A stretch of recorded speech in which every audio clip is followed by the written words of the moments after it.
Chris, can you just talk about coming out strong in the start and then finishing off strong and getting a win on the road?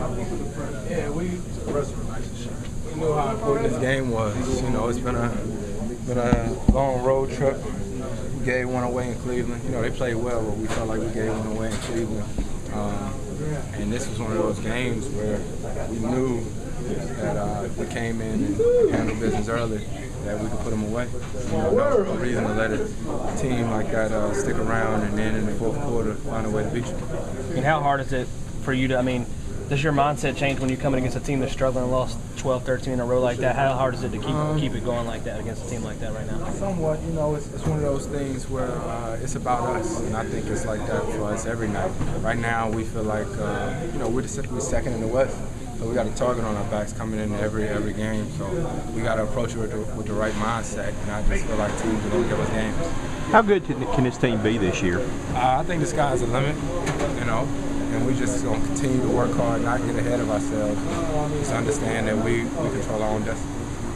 It just seems like you have not only the perfect mix of young guys and veterans, but y'all also a close team off the court and spend a lot of time together. Can y'all just talk about how close y'all became as a team? Yeah, we spend a lot of time together, you know, and I think that's what makes it so fun for us to play with each other, you know, is that we really care about each other. It's like college, I said that.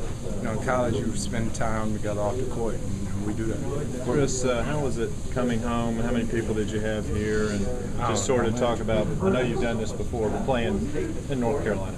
Maybe a couple hundred, I don't know.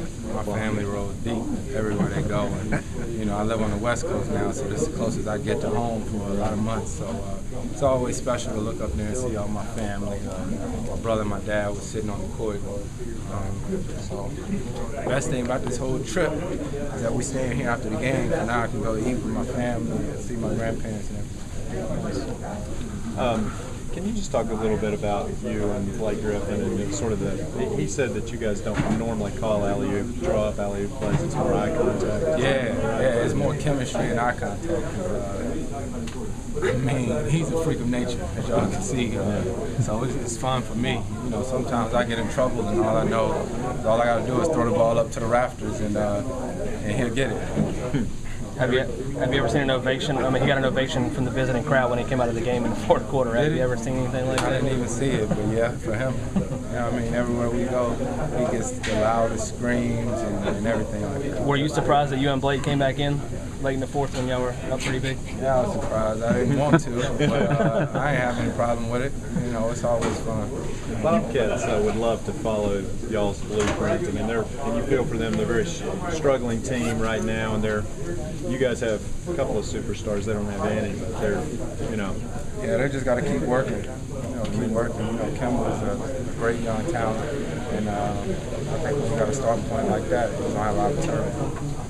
You mentioned fun. How much more fun are you having than you would have had in New Orleans right now? I'm having a lot of fun. You know, our organization has been great from day one.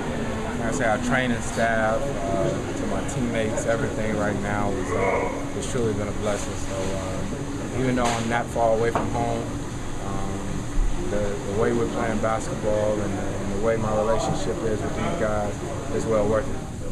How was it going back to the ABA being a throwback tonight? Oh, it's changing cool. names. It's our second time wearing these uniforms.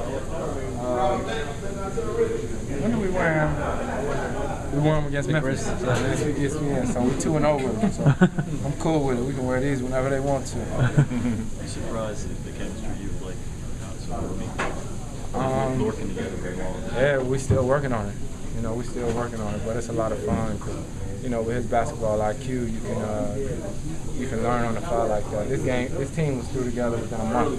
You know, so we still figuring each other out. As much as it looks like we know everything about each other, we still don't. Can you talk about being a leader and coming to this team, your leadership skills you're trying to bring to the team this year? I'm just trying to lead by example. You know, I always say, fortunately, I've always been a short guy. You know, I've never played power forward or small forward on any team, so I've always been a point guard. So, you know, just came in and, you know, figured out the offense, figured out what guys like the ball, and just knew it was time to go. Speaking of a leader like Billups, how big of a loss is that, and how have y'all adjusted so far in these first couple games? It's a huge loss. It's a huge loss, but somebody like Chunks, you can't just replace him with one person. You know, it's a team effort. So guys are stepping up, and it's only our second game without him, third game without him. So we're just gonna keep trying to figure this thing out.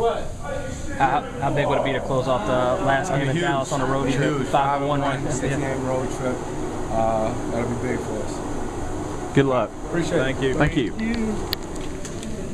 Thanks, Steve. How you doing? That's all I need. Yes, what I needed.